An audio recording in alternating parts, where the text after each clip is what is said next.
और बड़ी खबर, चतरा के पत्थलगढ़ा में कोयला व्यापारी की हत्या के बाद पुलिस पूरी तरह से एक्शन में आ गई है।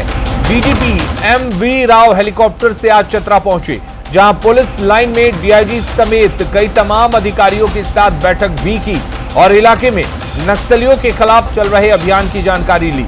इस दौरान डीजीपी ने कहा कि नक्सलियों को मुंहतोड़ जवाब दिया जाएगा।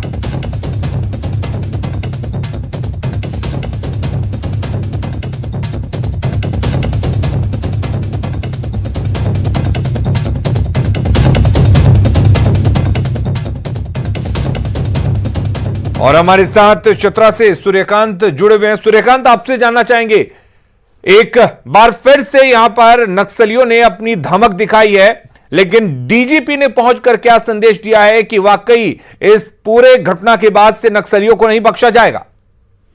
ये निश्चित तौर पर चतरा में भाकपा माओवादी नक्सलियों ने छठ घाट पर खूनी खेल खेलकर दहशत फैला दिया है। लेकिन इस सब के बीच सबसे बड़ी बात यह है कि चतरा पहुंचे डीजीपी एम.वी. राव ने एक बड़ा बयान दिया। उन्होंने कहा है कि मारे गए कोयला व्यापारी पूर्व में भाकपा माओवादी नक्सली ही था और वो पूर्व में हजारीबाग पुलिस के द्वारा जेल भेजा जा चुका था। जेल से निकलने के बाद वो इलाके में कोयला व्यवसाय से जुड़ा था और उसकी क्या गतिविधि रही थी, इस पूरे मामले की तहकीकात भी पुलिस कर रही है। अब पुलिस ने कहा है कि ये निश्चित तौर पर हत्या से सनसनी फैली है, लेकिन इस बात से भी इनकार नहीं किया जा सकता है कि कहीं न कहीं यह वर्चस्व की लड़ाई और क्षेत्र में लंबे अरसे के बाद अपने पांव पसारने की जुगत में जुटे माओवादियों के द्वारा अंजाम देने की योजना की गई होगी। जी, लेकिन सूर्यकांत, डीजीपी खुद पहुंचे हैं मौके पर, लेकिन सवाल यही है कि आखिर क्या वजह है कि लगातार नक्सलियों के खात्मे को लेकर तमाम तरह की एक तरह से पॉलिसी बनाई जा रही है, लेकिन बावजूद इसके नक्सली इस तरह से वारदातों को सरेआम अब फिर से करने लगे हैं? इस बात से इनकार तो बिल्कुल भी नहीं किया जा सकता कि लंबे अरसे के बाद चतरा में माओवादी एक बार फिर से पांव पसारने की जुगत में लगे हैं और निश्चित तौर पर 15 दिनों के भीतर 2-3 बड़ी घटनाओं को अंजाम देकर उसने अपनी दमदार उपस्थिति भी दर्ज कराई है, जो कहीं न कहीं चतरा पुलिस के लिए बड़ी चुनौती है। लेकिन इस दूसरी ओर चतरा पुलिस और पुलिस महकमे के आला अधिकारियों की माने तो लगातार अभियान चलाया जा रहा है ताकि उनके मंसूबों को नाकामयाब किया जा सके। सूर्यकांत, डीजीपी साहब जब खुद पहुंचे तो क्या अब ये माना जाए कि एक बार फिर से यहां पर नक्सलियों के खिलाफ जो अभियान चल रहा था उसमें तेजी आएगी और एक नई पॉलिसी के तहत नक्सलियों की धर पकड़ शुरू होगी? देखिए अलीम, इस मामले में अगर ये कल क्या होगा आगे चल के इसको तो देखना दिलचस्प ही होगा, लेकिन इस बात से भी इनकार नहीं किया जा सकता है कि डीजीपी के द्वारा अधिकारियों के साथ मैराथन बैठक किए जाने के बाद कहीं न कहीं अभियान में तेजी आएगी और नक्सलियों के विरुद्ध जो लगातार अभियान चलाने के दावे किए जा रहे हैं चतरा पुलिस के द्वारा और झारखंड पुलिस के द्वारा, उसमें कहीं न कहीं गति आएगी जो परेशानी का सबब बन सकता है भाकपावादी नक्सलियों के अलावा अन्य। लेकिन सूर्यकांत, डीजीपी साहब की मौजूदगी क्या नक्सलियों को एक तरह से उन पर दबाव बनेगा और जो पुलिस के जवान हैं जो ग्राउंड पर लड़ते हैं उनके लिए हौसला अफजाई होगी? निश्चित तौर पर ये जवानों के लिए हौसला का बात है, चूंकि डीजीपी जो कि प्रदेश के पुलिस के मुखिया हैं, वे खुद छोटी सी घटना की सूचना मिलते ही चतरा पहुंचे हैं और अधिकारियों का हौसला बढ़ाया है। अधिकारियों को साफ निर्देश दिया है। आपको 2 दिन पहले का भी उनका बयान होगा, याद दिला देना चाहेंगे कि उन्होंने साफ स्पष्ट कहा था कि जो भी हथियार लेके घूम रहे हैं उनसे निपटने में किसी भी तरह की कोताही बरती ना जाए। उनका इनकाउंटर करने का निर्देश उन्होंने दिया था कि पुलिसिया जो भी कार्रवाई होगी वो निपट लेंगे। तो ये कहीं ना कहीं पुलिस का मनोबल बढ़ाने का काम है और ये आगे इसका रिजल्ट जरूर दिखेगा। चलिए, बहुत बहुत शुक्रिया सूर्यकांत आपका तमाम बातचीत करने के लिए, तमाम जानकारी देने के लिए। और इससे पहले चतरा के सिमरिया इलाके में सुबह के अर्घ के दौरान छठ घाट पर भाकपा माओवादियों का उत्पात देखने को मिला। माओवादियों ने यहां तपसा गांव के निवासी कोयला कारोबारी मुकेश गिरी की गोली मारकर हत्या कर दी। गोली मारने के बाद मुकेश गिरी को सिमरिया रेफरल अस्पताल प्राथमिक उपचार के लिए ले जाया गया। उसके बाद हजारीबाग रेफर कर दिया गया, लेकिन इलाज के लिए ले जाए जाने के दौरान उनकी मौत हो गई। घटनास्थल पर माओवादियों ने 2 पर्चा छोड़ा था, जिसमें मुकेश गिरी पर पुलिस मुखबिरी का आरोप भी लगाया गया था।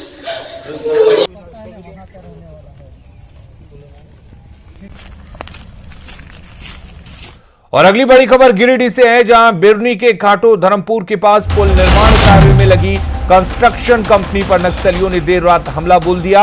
इस दौरान निर्माण कार्य में लगी एक जेसीबी, एक मिक्सचर मशीन, एक जनरेटर और एक बाइक को आग के हवाले कर दिया गया। नक्सलियों ने मजदूरों के रहने के लिए बने शेड में भी आग लगा दी, जिससे शेड में रखा 8000 कैश और कपड़ा जलकर राख हो गया। नक्सलियों के उत्पात से सहमे मजदूरों ने भागकर अपनी जान बचाई। मजदूरों के मुताबिक 20 से अधिक नक्सलियों ने घटना को अंजाम दिया है।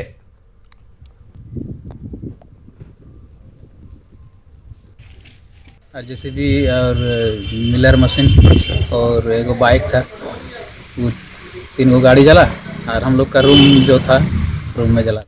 तो छठ के मौके पर भी नक्सलियों का झारखंड में उत्पात जारी रहा। हम आपको 2 तस्वीरें दिखा रहे हैं, आप देख सकते हैं। इनमें पहली तस्वीर चतरा की है, जहां प्रतिबंधित भाकपा माओवादी के उग्रवादियों ने कोयला कारोबारी की गोली मारकर हत्या कर दी। इस मामले की जांच के लिए खुद डीजीपी एमवी राव भी चतरा पहुंचे हुए हैं। वहीं दूसरी तस्वीर गिरिडीह की है, जहां नक्सलियों ने एक कंस्ट्रक्शन कंपनी के कैंप पर हमला बोला और कई गाड़ियों में आग लगाने के साथ ही मजदूरों के लिए बने शेड को भी आग के हवाले कर दिया।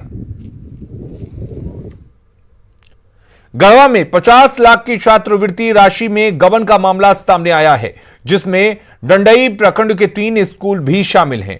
तीनों स्कूल से नेशनल स्कॉलरशिप पोर्टल के जरिए अल्पसंख्यक छात्रों को मिलने वाली राशि का गबन किया गया है। जिन विद्यार्थियों के नाम पर छात्रवृत्ति राशि का गबन किया गया है, उसमें संबंधित छात्र पढ़ते ही नहीं है। गबन का खुलासा होने के बाद अधिकारी एक दूसरे पर ठीकरा फोड़ रहे हैं।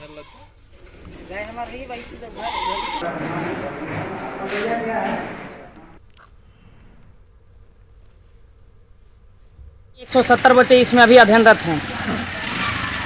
इस विद्यालय में अभी तक किसी भी विद्यार्थी को अल्पसंख्यक कोटा से या कोई भी अन्य कोटा से कोई भी छात्रवृत्ति नहीं मिली है। छात्रवृत्ति तो अल्पसंख्यक का मामला है। अल्पसंख्यक छात्रवृत्ति जो है मेरे विभाग से नहीं होता है, ये कल्याण विभाग से होता है।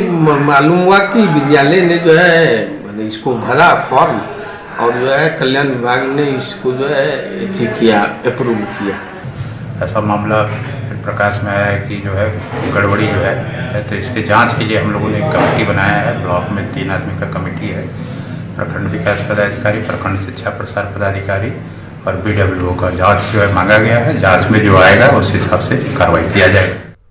रिम्स के केली बंगले में रहकर इलाज करा रहे आरजेडी अध्यक्ष लालू प्रसाद आज केली बंगले में धूप सेकते नजर आए। लालू प्रसाद के चिकित्सकों ने उन्हें सुबह सुबह धूप सेकने की सलाह दी है, ताकि उन्हें विटामिन डी की कमी ना हो। रिम्स के केली बंगले से जो तस्वीरें आज सामने आई है, उसमें लालू प्रसाद का सेवक उनकी सेवा करता दिख रहा है।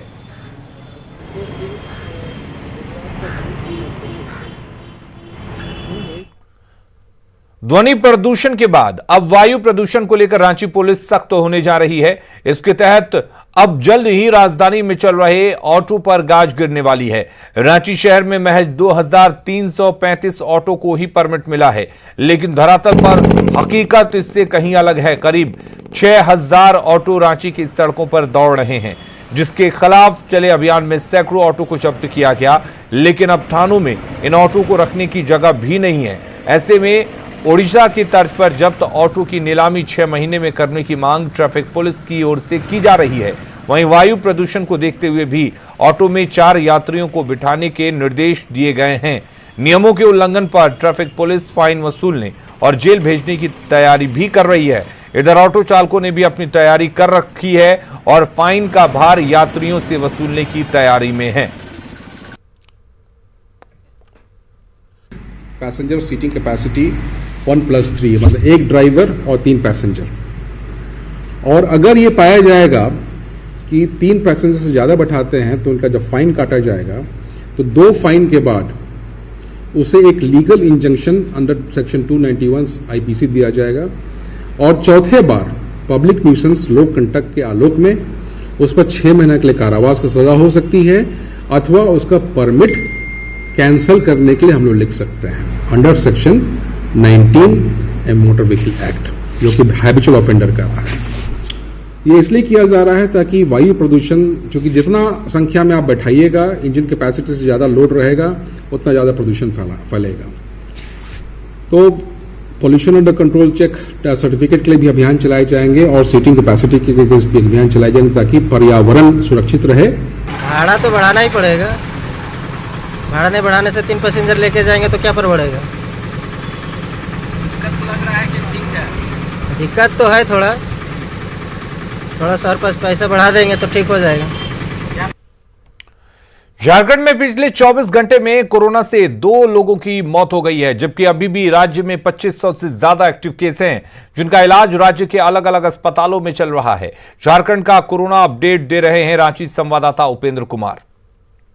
24 घंटे में झारखंड में कोरोना के 185 नए केस मिले हैं और इस तरह से राज्य में कोरोना पॉजिटिव की संख्या बढ़कर 1,07,157 हो गई है, जबकि इस दौरान राज्य में 189 कोरोना पॉजिटिव ठीक हुए हैं और इस तरह राज्य में कोरोना को परास्त करने वालों की संख्या बढ़कर भी 1,03,624 हो गई है, जबकि धनबाद और गुमला में एक मरीज के मौत के साथ ही राज्य में कोरोना से मरने वालों की संख्या 939 पहुंच गई है। अच्छी बात यह है कि जो एक्टिव केस हैं वो अभी राज्य में काफी कम है, 2,594 कोरोना के एक्टिव केस हैं, जबकि रिकवरी रेट भी लगातार झारखंड का अच्छा रहा है। अगर बात करें तो 96.70% का रिकवरी रेट है, जबकि 0.87% का मोर्टेलिटी रेट है, यानी कि कोरोना से मरने वालों का जो रेट है वो भी राष्ट्रीय औसत से काफी कम है। ऐसे में जरूरी है कि आप सुरक्षित रहें और सजग रहें, मास्क पहने, सोशल डिस्टेंसिंग का पालन करें। कैमरामैन अमित के साथ उपेंद्र, न्यूज 18 रांची।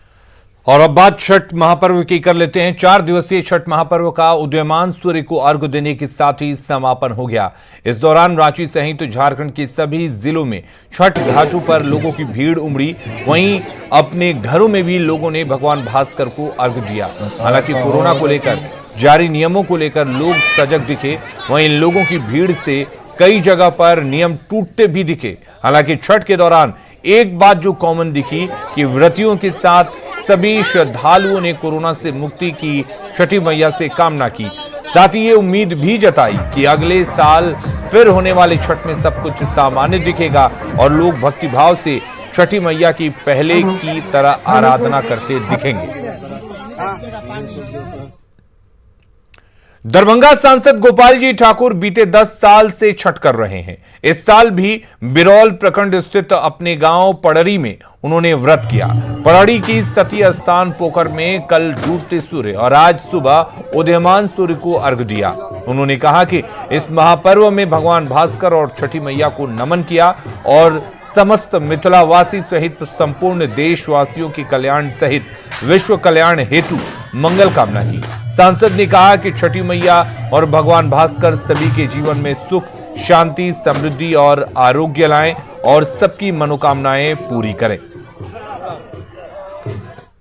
उपासना व लोक आस्था के महापर्व छठ पूजा में आज उगते सूर्य देव को अर्घ्य देकर खरना पूजा के बाद शुरू किए गए 36 घंटे के निर्जला व्रत को समाप्त किया। वहीं भगवान भास्कर आप सभी का कल्याण करे, आप सभी की मनोकामनाएं पूर्ण करे एवं आप सभी के जीवन में सुख, शांति, समृद्धि और आरोग्य लाए। समस्त मिथिलावासी सहित संपूर्ण देशवासी को अपने तरफ से बधाई देना चाहता हूँ। पीडीपीयू के 8वें दीक्षांत समारोह में रिलायंस इंडस्ट्रीज के सीएमडी मुकेश अंबानी भी वीडियो कॉन्फ्रेंसिंग के माध्यम से जुड़े थे। मुकेश अंबानी ने छात्रों को यह भरोसा दिया कि वो कोविड की वजह से अपने भविष्य के लिए चिंतित ना हो। भारत का भविष्य उज्जवल है और इतिहास इस बात का गवाह है कि जब किसी भी चुनौती को सामने आई है तो हमने डटकर मुकाबला किया है और उसे हर बार मात दी है। The COVID situation will likely accentuate your thoughts and feelings. Therefore, I would like to tell you with great emphasis today, venture out with supreme hope and confidence. The future is very bright for India, for you, and for all Indians. This is our ancient nation that has faced many adversities in the past and has emerged stronger each time. This is because resilience is in the very DNA of Indian people and Indian culture. In the post-COVID era, I clearly foresee explosive and exponential growth in the Indian economy. Within a couple of decades, India will be among the top 3 economies of the world. Growth will create unprecedented opportunities and possibilities for young and talented people like you. Indeed, most of these opportunities will be created by young entrepreneurs themselves. I see amongst you as creators of successful startups. The world is waiting for you. Step out and take the plunge. Fail if necessary, but in pursuit of your dreams. With passion, purpose, and persistent effort, your dreams will indeed come true.